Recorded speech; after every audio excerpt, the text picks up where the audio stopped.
Hi friends, it's Mr. Alex from Adams Memorial Library, and I'm back with another installment of the Online Origami Club, just in time to get ready for Halloween.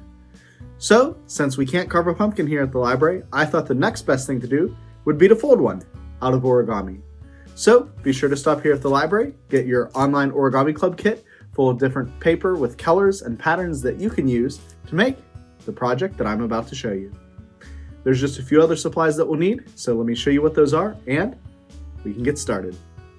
Like all of our other Online Origami Club projects, we're going to need just 4 things to make our origami pumpkin. We need a practice sheet of paper to get really good at making our origami pumpkin. We'll need a final sheet of paper, and I'm going to get mine out of my Online Origami Club kit. A pair of scissors to trim down our practice paper if it's not already a square, and markers, crayons, or something else to decorate our final project with. So go ahead and grab all of that and we'll get started. In order to make our origami pumpkin, the first thing that we're going to want to do is we're going to want to take the pattern side of our paper, or the side that we want facing out, and flip it face down on the table.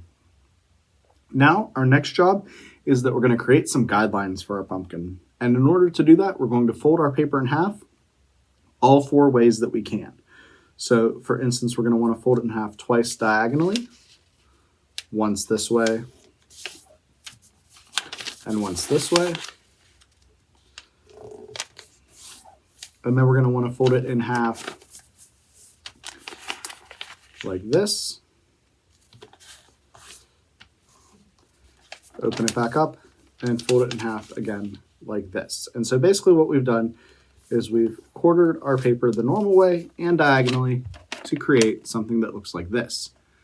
Then we're going to turn that on its side diagonally like this, and our goal is going to be to fold this quarter of the paper in and this quarter of the paper in, using these middle lines here as our guideline.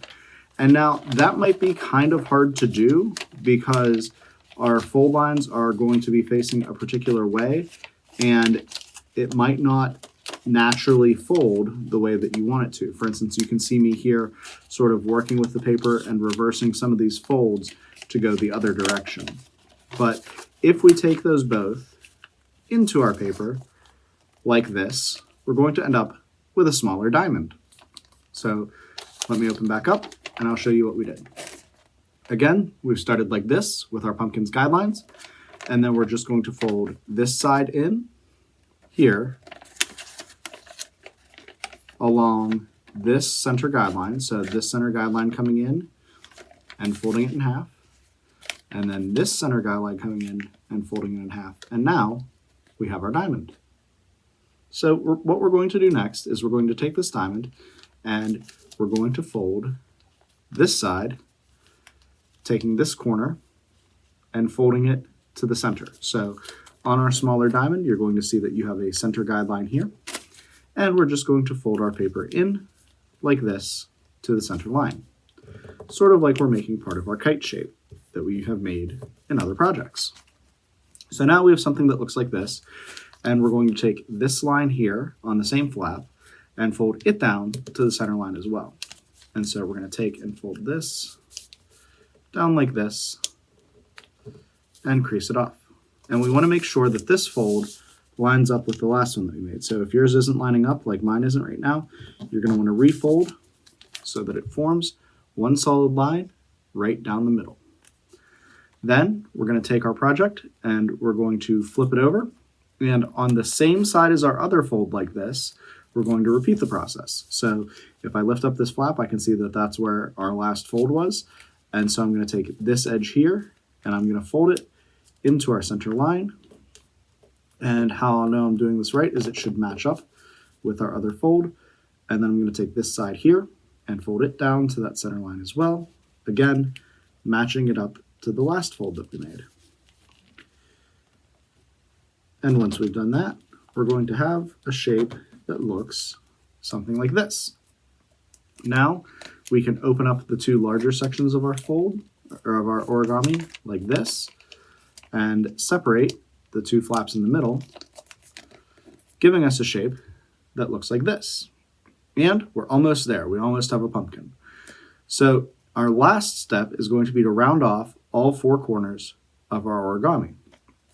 To do that, we're going to flip it over and we're going to fold this top and this bottom corner to the center of our origami behind it. So we'll make one fold like this, just like that, and then we're going to fold the other side to meet it right in the center of our project and crease that off. So now we've rounded off the top and bottom of our pumpkin, but we still have these 2 sides. So we're going to go ahead and we're going to take the corners that are sharp and just fold them in a little bit to give them that rounded look. You don't need to fold them the whole way to the center, just an even amount on each side to sort of round out your pumpkin. And now we have our base shape for our origami pumpkin. True origami doesn't use tape or glue, so at this point we can get our marker, crayons, or other decorating supplies and add a face and be done with our origami pumpkin. But so that we can get into the Halloween spirit, I like to decorate my origami pumpkins a little bit more. And in that case, what I'll do is take some tape or glue, tape or glue these flaps down so that they're nice and secure, and then add a face and get another sheet of paper to cut out a stem. I'll show you what mine looks like at the end of the video. And after a little bit of practice, plus some decorating, I took my sheet out of my Online Origami Club kit and I made this great pumpkin here. But more importantly, I'd like to see how your pumpkin turned out. So be sure to send those pictures on over to us at kids@adamslib.org, and don't forget to follow us on Facebook, Twitter, Instagram, and YouTube to get updates not only about the Online Origami Club, but everything else that we're doing here at the library. And as always, happy crafting, everybody.